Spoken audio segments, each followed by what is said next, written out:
Welcome, and thank you for tuning into StrokeBusters, a podcast presented by the Institute for Stroke and Cerebrovascular Diseases at UTHealth Houston in Houston, Texas. The purpose of this podcast is to bring you the latest news and discussion in stroke, care, research, community, and academia. I'm Amy Quinn, Communications Director for the Stroke Institute. Today's guest is Dr. Ameer Hassan, a triple board certified neurologist who specializes in stroke and is head of the Neuroscience Department and a professor of neurology and radiology at the University of Texas, Rio Grande Valley. Dr. Hassan joined us for a Vascular Neurology Grand Rounds and stuck around to record this episode with one of our Vascular Neurology Fellows, Danish Kherani, to answer some more questions so that we can share more of his insight and research. Let's dive right in. Enjoy! Hello and good afternoon, everyone. Welcome to another episode of StrokeBusters. This is Danish Kherani, one of the Vascular Neurology Fellows here at UT Houston. Today we have a very special guest who has been master of the endovascular field and to many budding trainees, including myself, been an inspiration with his extensive research and over 250 publications. He's recognized for his expertise in stroke, artificial intelligence, advanced imaging, as well as intracranial stenting. Dr. Ameer Hassan, he's the head of Neuroscience Department and professor at the University of Texas, Rio Grande Valley. He serves as the director of endovascular surgical neuroradiology and clinical neuroscience research at Valley Baptist Neuroscience Institute. Dr. Hassan is also the president of the prestigious Society of Vascular and Interventional Neurology Society, and he has held leadership roles in the American Academy of Neurology and the vascular section as well. So without any further delay, I would welcome Dr. Ameer Hassan. Dr. Hassan, thank you for joining us today. Oh, thank you for the invitation. Yeah. So, Dr. Hassan, first, I would like to ask you some questions about your career as to how did you get interested in endovascular and what made you end up being in the Valley? So great question. So I hope you got time. So I actually wanted to be a plastic surgeon. I have my godfather and an uncle who really helped shape my love of medicine at an early age, and I always thought I was going to take over, their plastic surgery practice. And then sometime during med school, two events occurred. One, I needed to get some research done, and Adnan Qureshi was like the big man on campus at UMDNJ. And everyone said, "Oh, you want to do research? You want to get published? He's your guy." And if you wanted to get a good plastic spot, you needed to have at least a couple of publications before graduating med school. So I meet him, and I'm expecting like smaller, petite-looking Indian or Pakistani guy, and I find a linebacker, and I was basically in awe of like just his knowledge and how fun he was, and his fellows and just that camaraderie. So I was doing research with him for a month, originally just going to do a 1-month research rotation, and he had an acute stroke. And it was during the same time I'm doing my rotation. Like I was going to do cases with my godfather and whatnot, and scrubbing in case, and I loved them. I loved the OR aspect of it. I really hated the office part of it, and dealing with all the different personality disorders and how everybody, I felt like nobody was ever happy. And then you go into this stroke world, and this is pre-Mercy. I mean, think about this. This is 2004, before the Mercy devices had been FDA approved. And he's taking up these catheters. He's just macerating a clot with wire or using a snare device and infusing a little intra-arterial lytic. And then next day, the patient's moving all their extremities and the family's giving him a hug. And I'm like, dude, I've never seen this before. Like, what the heck? And it was like literally that first weekend on that rotation, I fell in love. And I was like, this is cutting edge. I want to be a part of this. And quickly just changed all my rotations in medical school, from all the OA rotations that were going to be in plastics to neuroendovascular or neurocritical care. So make a long story short, I stay at UMDNJ for residency, and then I go follow him to University of Minnesota, where I do the Stroke Critical Care Fellowship and as well the Endovascular Fellowship.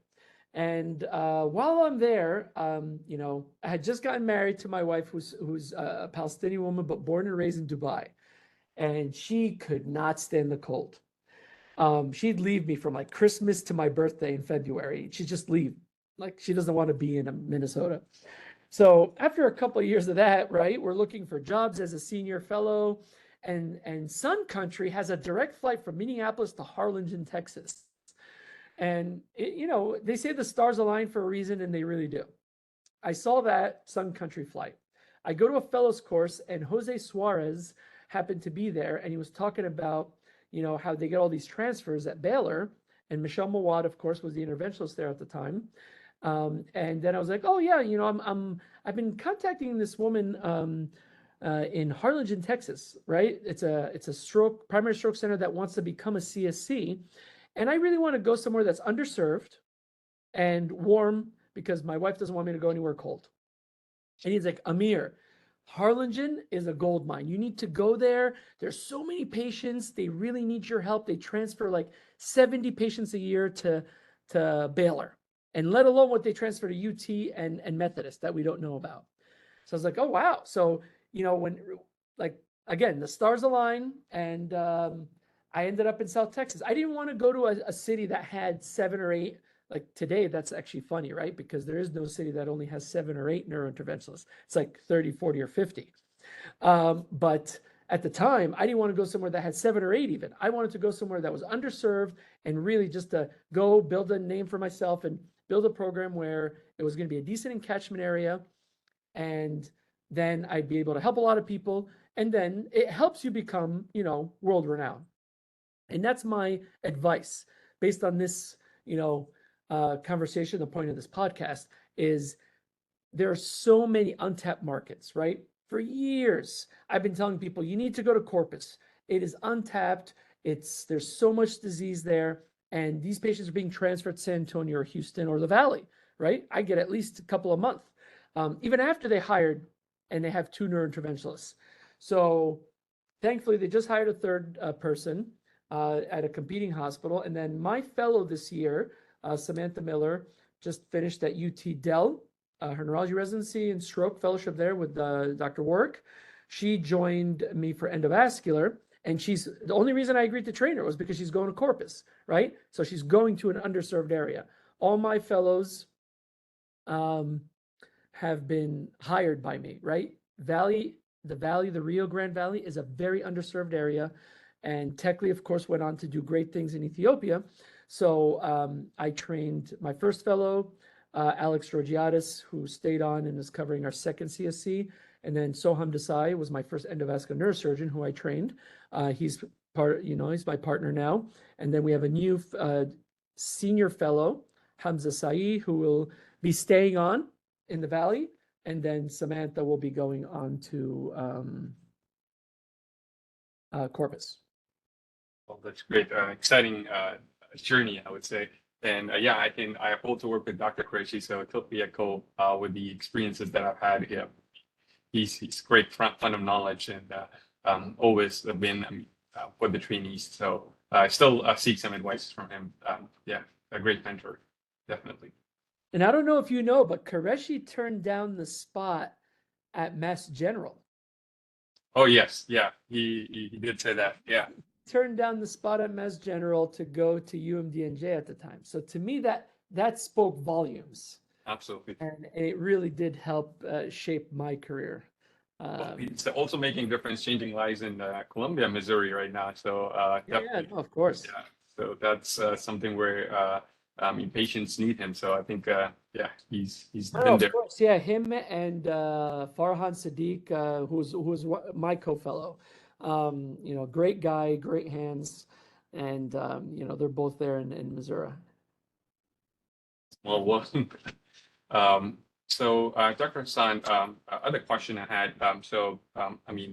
As residents, we have been kind of going through the residency, being taught this. So like in 2011, or over like 10 years ago, or ever since we had like these Sampras trial results,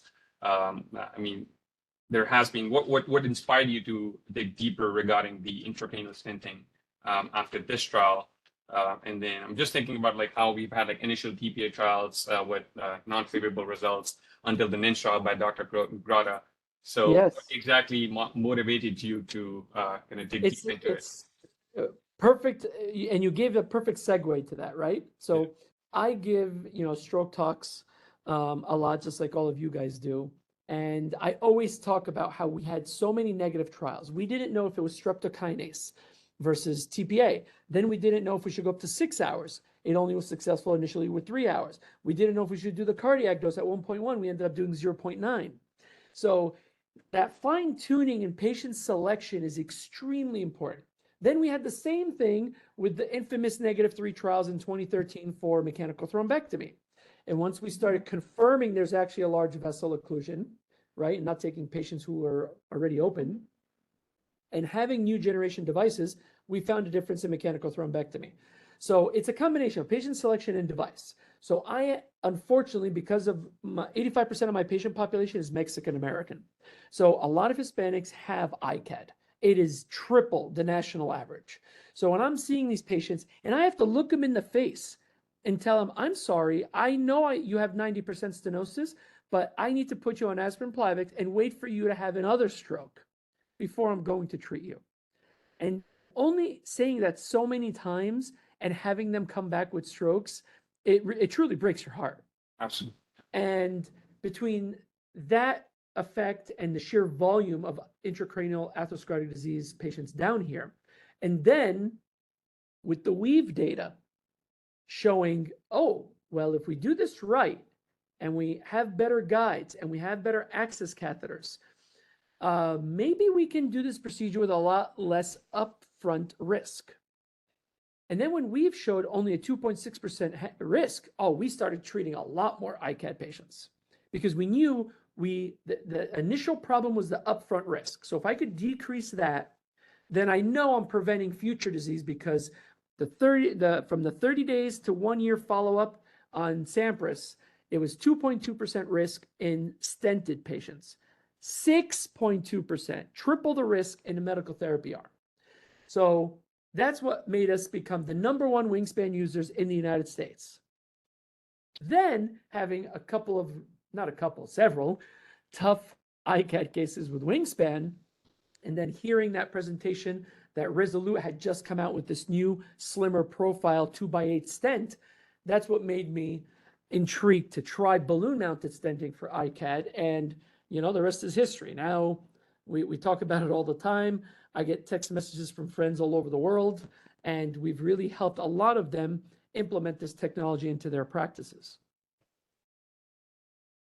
Absolutely, yeah. I mean, I believe Wingspan is the only FDA approved, but I think amongst all, it's just a current thought amongst interventionalists like you that the self-expanding stents are also kind of effective in treating ICAD patients. Perhaps the balloon expandable, the Resolute Onyx one, which has shown to be much better and have good results. So, are there any works besides the Rescue ICAD trial that you mentioned in your that's the upcoming trial that your team is actually working on? Any other studies or any other trials that have been led? So we're a part of several multi-center collaborations that are looking further into the question of acute stenting. There's a lot of studies going on now. There's at least one retrospective with a prospective arm that should be kicking in very soon. That's looking at failed mechanical thrombectomy. And there's another one that's looking specifically at patients with underlying stenosis and whether or not we should treat it before leaving. So I think the sexy thing in the next few years, outside of the ICAD treatment with Resolute, I think whether or not we should be treating underlying ICAD in mechanical thrombectomy patients. So whether it's wingspan, balloon mounted stents, pick your poison right now. We don't have enough data on that, but we've shown internally in our data and in a multi-center collaboration that we're not seeing increased risk of hemorrhage. All of our patients were typically either Brilinta bolusing, once we know there's underlying disease on the CTA downstairs in the ED, or we put them on Aggrastat drip. And it's very rare these stents occlude, and you get very good outcomes with low rate of hemorrhage. So I do think the future of intracranial stenting conversation at meetings will be around acute stenting, mechanical thrombectomy. Well, that's I'm very excited to kind of hear what's going to come out of that meeting. So besides ICAD, do you think that is there a role for stenting in other conditions? I know most of these trials that they're excluding, for example, like symptomatic moya or any other vasculopathy. What has your experience been like? Have you done stenting for such population? And what are the outcomes like? So very good question. So for classic moya, we don't. There's enough data showing that in the Japanese sites, as well as early data done, 15 years ago, that angioplasty and stenting did not help these patients. They have significant recurrence, and they end up needing ST-MCA bypass. Now, whether or not it buys them some time until they get it, that might be something to look into, but that would need a controlled trial. Now, other types of arteriopathies, right? We have something that we've been looking into, we're calling Mexican moya.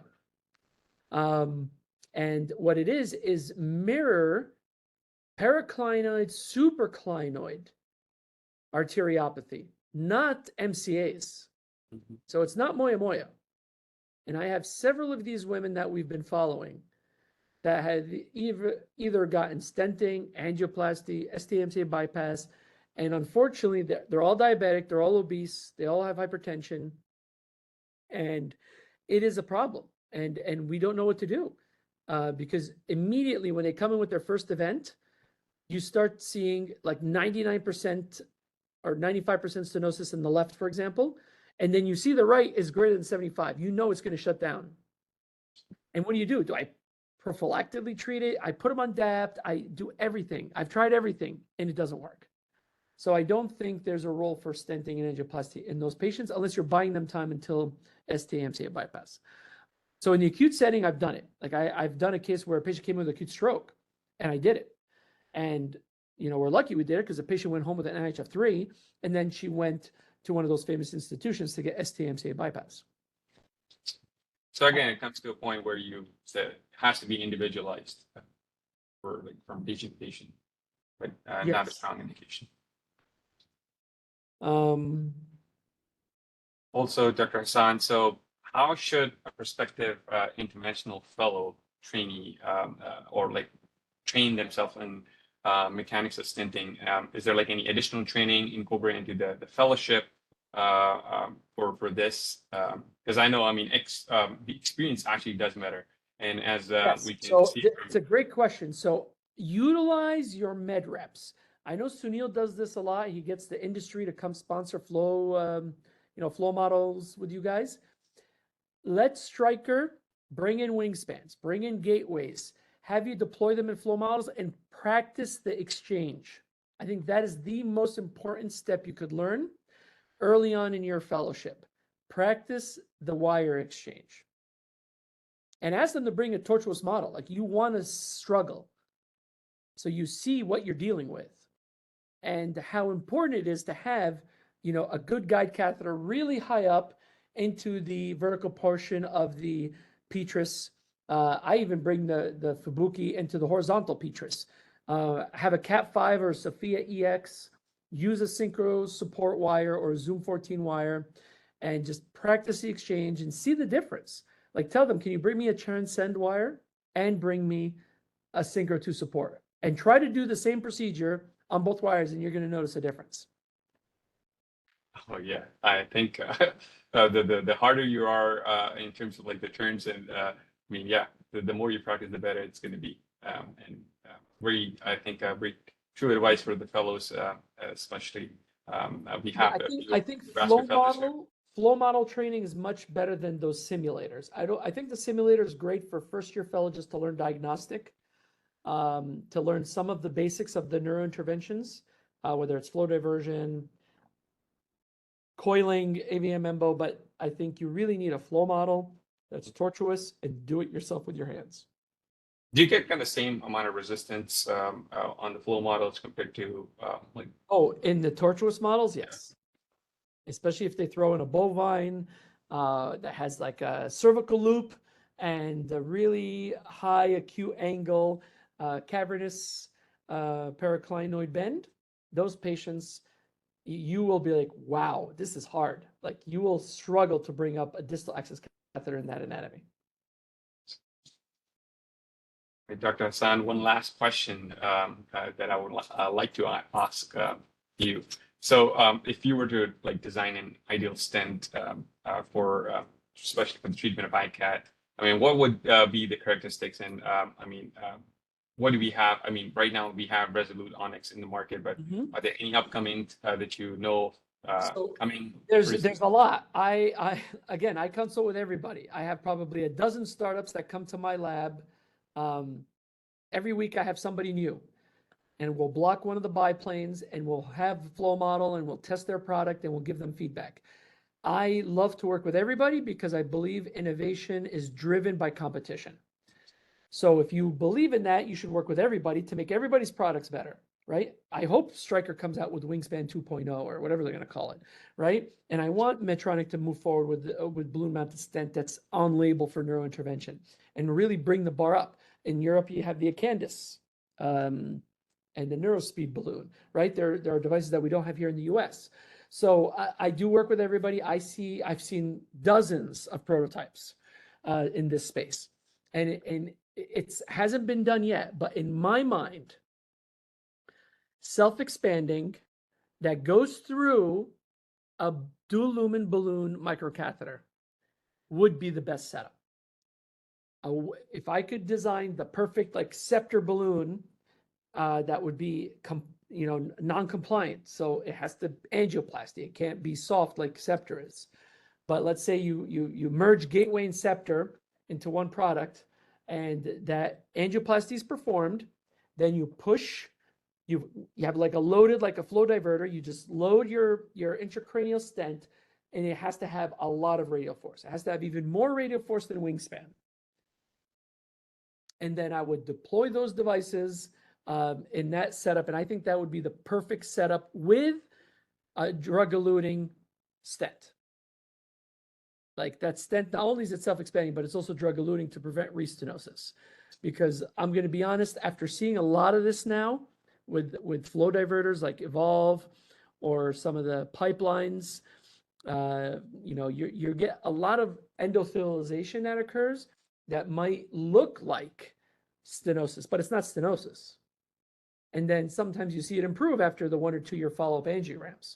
So I think it is extremely important to have coated stents, drug-coated stents to prevent that proliferation of endothelialization and have it happen at a normal pace versus the cases where you're getting these restenosis rates that are crazy.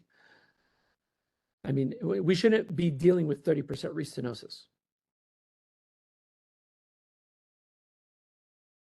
Well, thank you so much for your time, Dr. Hassan. It was very enlightening talk, and I really enjoyed talking with you. Thank you for giving us this opportunity to kind of have you on board. And I think most of the, audiences that we have on our podcast, especially trainees, including Neuroscience Fellows, Vascular Neurology Fellows, and even patients, they're going to benefit out of it. Yeah, no, if the feedback is good, I would love to give a talk about helping new grads build a stroke program, building a CSC. I do it for like the Medtronic, Stryker, Penumbra Fellows courses. I think it would be great for a podcast as well, listening to something like that, but maybe you also need the visuals, so I'm not sure, but think about it and let me know. Oh, absolutely. I think, fellows here would love it, and I'll definitely bring this up. So whenever you have an availability, we would love to have that session. Sounds good. Thank you very much for the invitation. Have a great day. You as well. Thank you, Dr. Hassan. And that's going to do it for this episode of StrokeBusters. We'd like to thank our guests and our hosts for their time today and their insight. As always, ideas and opinions expressed on this show are our own and are not a substitute for expert medical advice. Always contact your doctor before starting any program or therapy to make sure you are getting the best care tailored to your unique situation. UTHealth Houston Institute for Stroke and Cerebrovascular Diseases is on social media. Follow us on Twitter, LinkedIn, Instagram, and Facebook at UTHealth Stroke to stay updated on upcoming episodes, share with colleagues, friends, and family. For updates and the latest news on the Stroke Institute, go online to uth.edu/stroke-institute. And while you're there, be sure to click on the research tab to take a look at our brain health research studies that we are currently recruiting for patients. Learn more about brain health and how you can contribute to the latest science. Until next time, take care of yourself. We'll talk again soon.